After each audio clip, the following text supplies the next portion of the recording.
Breiðholti tóku svo heimamenn í ÍR á móti Akureyri. Þar höfðu heimamenn yfir í hálfleik með 1 marks mun 12-11 en leikurinn var svo nokkuð jafn framan af seinni hálfleik.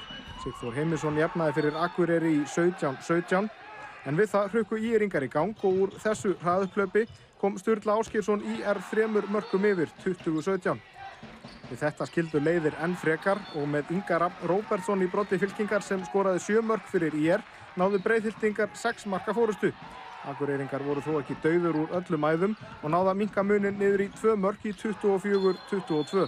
En nær komist norðanmenn ekki og ÍR vann leikinn með 25 mörkum gegn 23. Það gerst aldrei og við trúum því alveg að getum alveg fengið eitt séns í viðbót í leiknum til að gera eitthvað og við reyndum en við þurftum aðeins meiri tíma. ÍR hefur mist sína sterkustu leikmenn frá síðustu leiktíð, Björgvin Hólmgeirsson og Jón Heiðar Gunnarsson, en ÍR-ingar láta það ekki of mikið á sig fá. Og spáð 7. sæti fyrra og við erum án Björga og án Jón Heiðars, þannig að 7. sæti núna, við getum út í kortinu með fyrra en það er bara gott að vinna, skiljið, vera búið með það, loka því og mikilvægt að vera heima öllum vel og koma svolítið í gang hérna.